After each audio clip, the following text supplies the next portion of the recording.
How to turn on or off fitness tracking on iPhone.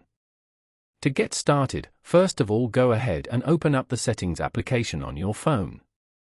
Once you're here, scroll down and go to Privacy and Security.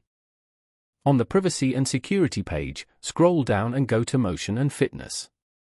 Here, you will see the fitness tracking switch at the top. Tap on the fitness tracking switch to enable or disable activity tracking on your iPhone. Choose the state you prefer, on for recording motion data or off to stop tracking. When the switch is green, tracking is enabled, and when it is gray, tracking is disabled. The change applies instantly, there is no extra confirmation. Following these steps, you can easily turn on or off fitness tracking on iPhone. Thank you for watching. Please leave a like if this tutorial helped you, or leave a comment below if you have any questions related to the video.